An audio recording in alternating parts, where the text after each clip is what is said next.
Most people think they already know the story of Lucifer. He was the most beautiful angel in heaven. He became proud, rebelled against God, was cast down with other angels, and became Satan, the ruler of hell. But there is a problem. That complete story does not appear in any single passage of the Bible.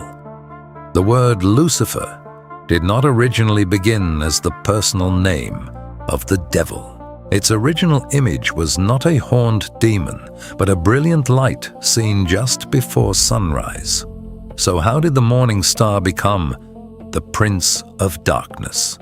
The answer takes us through astronomy, Hebrew poetry, Latin translation, Christian theology, medieval demonology, romantic literature, occultism, Freemasonry, Theosophy, and a famous anti-Masonic hoax. To understand Lucifer, we have to begin before Lucifer was ever a name. The morning star is not actually a star. It is the planet Venus, visible near the horizon before dawn. To ancient observers, Venus rose brilliantly, seemed to announce the coming light, and then vanished as daylight overwhelmed it. That event created a powerful symbolic pattern.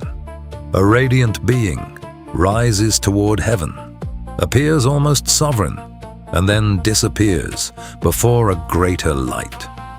Throughout the ancient Near East, stars and planets could represent divine powers or royal signs. Some scholars compare the imagery in Isaiah to traditions involving Athtar, a deity associated with the morning star who attempts to occupy a throne that is too great for him.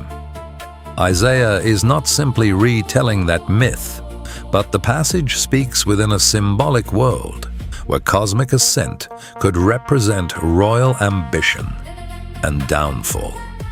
This brings us to the passage that changed everything, Isaiah chapter 14.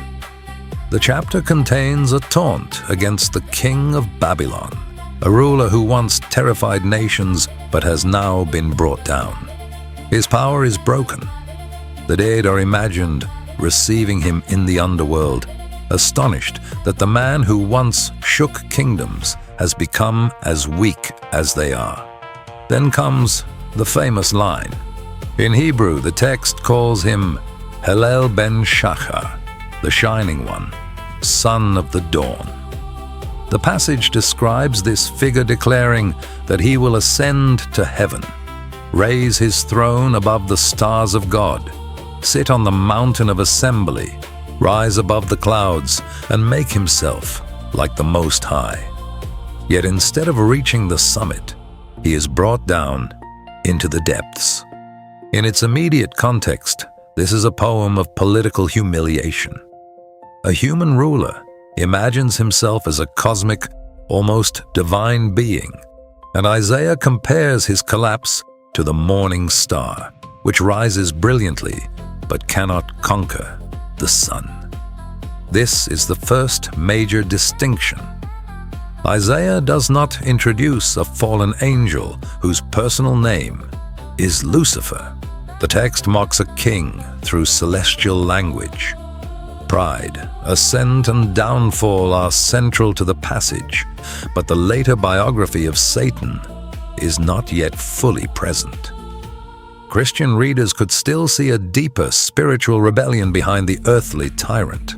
However, that later theological interpretation should not be confused with the first historical meaning of the words. This is where translation enters the story. When the Hebrew Bible was translated into Greek, the Shining One was rendered with a term connected to the bringer of dawn. Centuries later, the Latin Vulgate used the word Lucifer. In Latin, Lucifer comes from lux, meaning light, and fere, meaning to bear. It means light bearer, light bringer, or morning star. It was not automatically an evil word.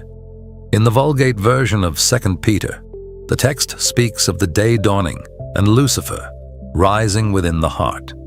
In Revelation, Christ calls himself the bright morning star. The morning star was never exclusively demonic. Depending on the context, it could represent hope, awakening, illumination, or the fall of pride. So how did a poetic description become the name of Satan? It did not happen because of one simple mistake, and it did not happen because one translator secretly rewrote the Bible. The transformation occurred gradually. Christian interpreters read Isaiah chapter 14, alongside other passages that appeared to describe a heavenly rebellion. Ezekiel chapter 28 contains a lament over the king of Tyre, but it uses extraordinary imagery involving Eden, beauty, wisdom, precious stones, an anointed cherub, corruption, and expulsion. In Luke, Jesus says, "I saw Satan fall like lightning from heaven." In Revelation, the dragon, identified as the ancient serpent, the devil, and Satan, is cast down with his angels. When placed together, these texts formed a larger narrative. Isaiah supplied the ambition to ascend above the stars. Ezekiel supplied Edenic beauty and corruption. Luke supplied the fall from heaven. Revelation supplied the war and the defeated angels. The result was not a quotation from one chapter. It was a theological synthesis, like a mosaic assembled from many different scenes. Christian thinkers such as Origen helped establish the idea that the earthly kings addressed by the prophets could also symbolize a spiritual power operating behind them. Over time, the Latin word Lucifer, sitting prominently within Isaiah, stopped looking like a description and began to look like a personal name. If you grew up hearing that the entire story came from one clear biblical account, tell us in the comments when you first realized that it had been assembled from several different texts. That moment of discovery is often where serious study begins. By the Middle Ages, the transformation was nearly complete. Lucifer had become the identity of Satan before his fall, the brilliant angel who was ruined by pride. The devil was understood not as an eternal power equal to God, but as a created intelligence whose will had become disordered. His tragedy was that he turned his own excellence into an object of worship. Art, sermons, drama, and demonology gave the idea a visible form. The radiant angel became the monstrous adversary. The greater his imagined original beauty, the more terrible his fall appeared. Dante placed Lucifer at the bottom of the inferno, frozen rather than reigning freely. In Dante's vision, Lucifer is imprisoned by his own rebellion, trapped at the point farthest from divine order. Then came John Milton. Paradise Lost did not invent the fall of Satan, but it gave the rebel a voice so powerful that Western culture never fully escaped its influence. Milton's Satan is proud, wounded, intelligent, theatrical, and capable of turning defeat into persuasive rhetoric. He makes servitude sound worse than damnation, and self-rule sound like freedom. Many people believe they are remembering the Bible when they are actually remembering a fusion of scripture. Dante, Milton, sermons, films, and music. Most of us encountered Lucifer before we were old enough to compare Hebrew, Greek, and Latin texts. We inherited him through stories, fears, and images. We are studying something that is already alive within the imagination.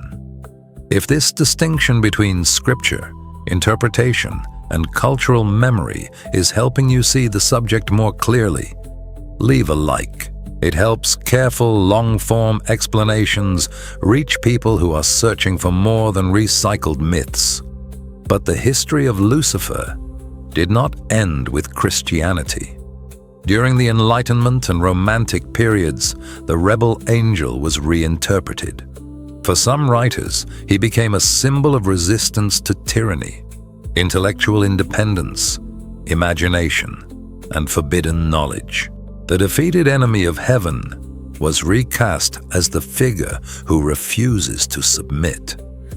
This was not the original meaning of Isaiah, nor was it the traditional Christian interpretation.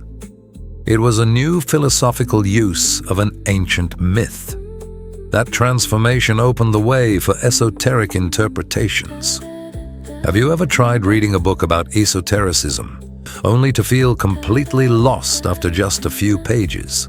This often happens because many of these authors use symbolic language, coded references, and complex concepts that can be extremely difficult to understand without specialized knowledge. That is exactly why I created the MAP method. It was designed to make these teachings clear, accessible, and understandable for everyone. The program includes 12 documentary-style videos that provide detailed explanations of 12 of the most important works in esotericism, along with practical guidance to help you apply their teachings to your own life. You will also receive illustrated study materials, as well as access to a specialized artificial intelligence assistant that can answer your questions within minutes. You can access the program through the link in the first pinned comment. Be sure to take advantage of our special launch offer, which is backed by a 7-day money-back guarantee. Now let us return to the topic of the video. In occult thought, Lucifer can represent illumination, but he can also represent the danger hidden within illumination.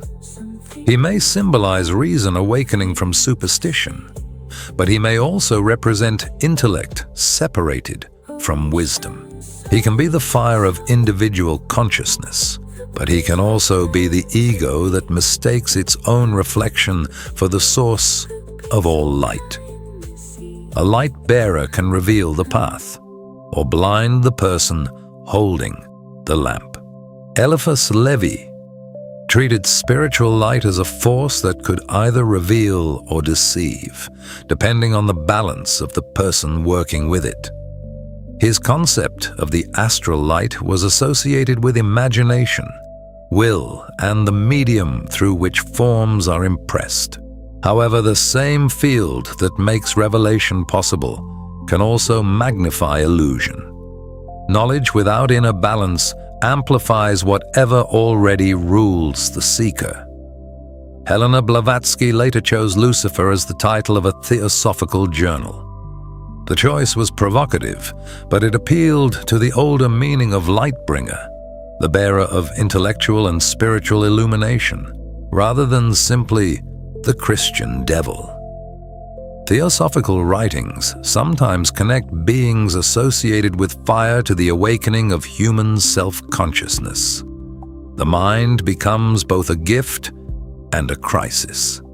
It gives humanity freedom and creativity, but it also gives people the power to separate themselves from nature and from the sacred.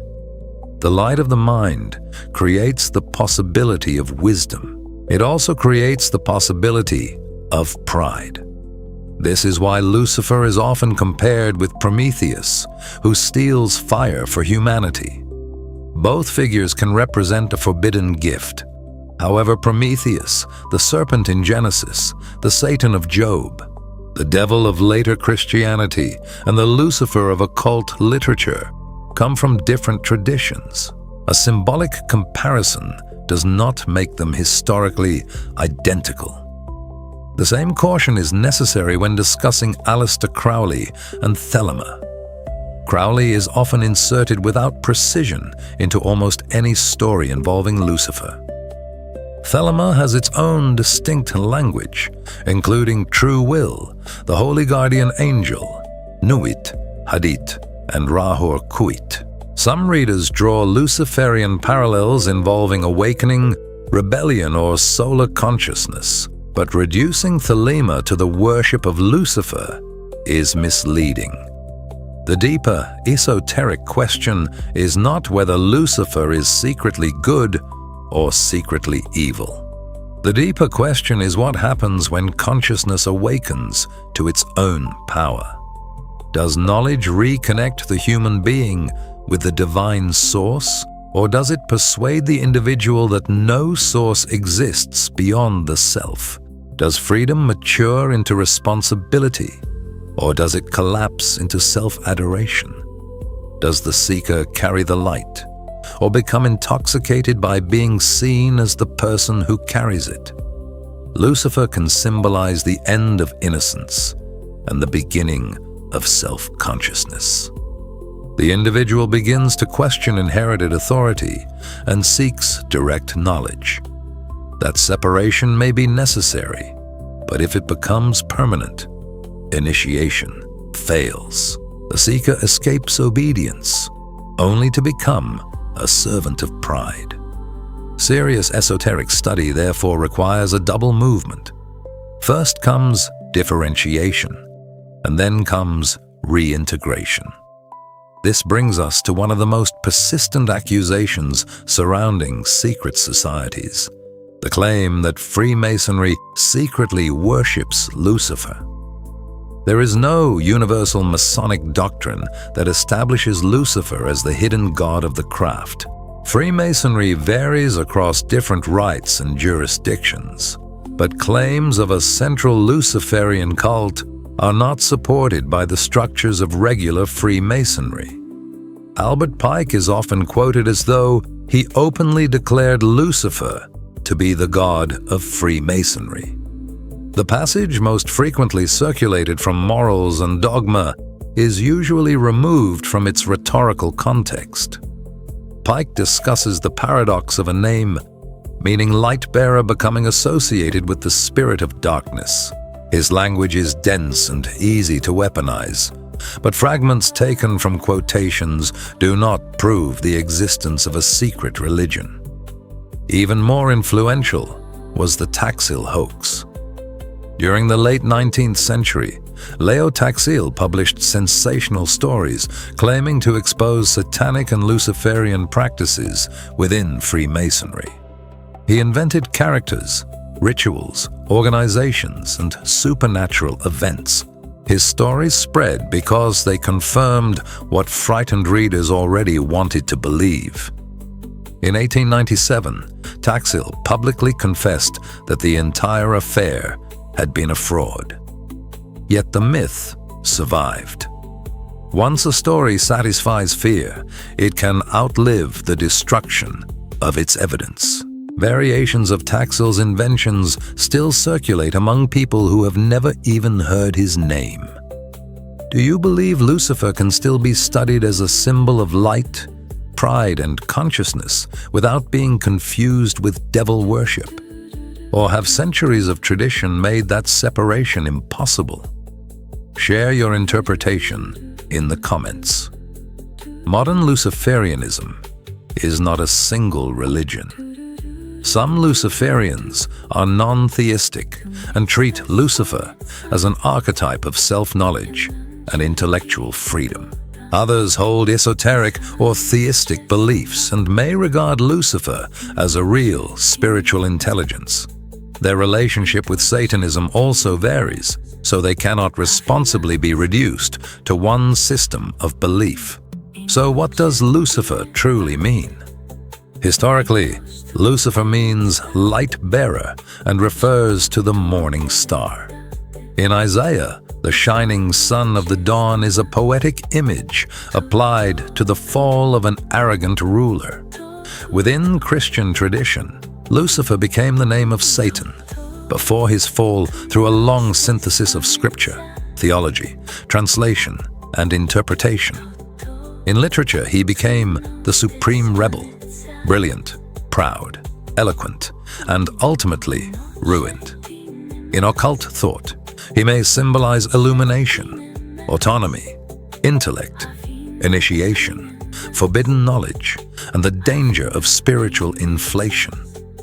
All of these are genuine parts of the history of the symbol, but they are not the same meaning. Perhaps the deepest lesson of Lucifer is not that light is evil, It is that light becomes dangerous when it no longer remembers the sun. The morning star shines intensely, but its radiance is not the dawn itself. It announces the arrival of a greater light and then disappears within it. The tragedy begins when the messenger mistakes himself for the source. That pattern appears in ordinary human life whenever intelligence becomes arrogance, liberation becomes isolation, spiritual knowledge becomes identity, and the desire to awaken becomes the desire to stand above everyone who is still asleep. This is why the myth survives. Lucifer is not only a character within a religious drama. He represents the tension within consciousness between illumination and self-exaltation. He is the question hidden within every search for forbidden knowledge. Are we seeking the truth, or are we seeking the power that comes from being the person who knows? At the beginning, we asked how the morning star became the Prince of Darkness. Now the answer is clear. It happened through poetry, translation, theological synthesis, artistic imagination, political fear, esoteric reinterpretation, and centuries of repetition. A celestial metaphor became a name. The name became a person. The person became an enemy, a rebel, an archetype, and finally, a mirror. Perhaps that mirror is the true reason the symbol continues to disturb us. If this exploration helped you see Lucifer beyond both superstition and romanticization, subscribe to the channel, like the video, and share it with someone who values the hidden history of spiritual symbols. In just a moment, a playlist will appear on the screen with more complete explanations of esotericism, secret traditions, mystical philosophy, and the spiritual anatomy of the human being. Choose the subject that calls to you next, because understanding one symbol rarely ends the journey. It usually opens the door to an entire world. If you have ever closed an esoteric book feeling even more confused than when you opened it, I want you to know something important. That confusion is not proof that you are incapable. These works were written in symbolic language, shaped by unfamiliar historical contexts, and filled with references that most modern readers were never taught. Without a clear map, even the most serious student can get lost. That is why I created Esoteric Atlas, 12 Classics Decoded. It is a documentary-style self-study program that guides you through 12 influential works using the MAP method. First, you map the author and the historical context. Next, you analyze the essential symbols and ideas. Finally, you put each lesson into practice through reflection, journaling, and guided study prompts. For every book, you receive a 45-minute lesson, an illustrated ebook, a mind map, a glossary, and a guided worksheet. That gives you 48 downloadable resources in total, along with a custom study companion. The goal is simple: to help you stop guessing and start studying with clarity. Lifetime access is available for $49.99 for the first 100 students. After that, the price will increase to $99.99. You are also protected by a 7-day money-back guarantee. If this is the kind of guidance you have been looking for, you can find the link in the pinned comment or scan the QR code on the screen. Now keep your learning journey going right here on our channel. Click one of the playlists appearing on your screen, and I will see you in the next videos.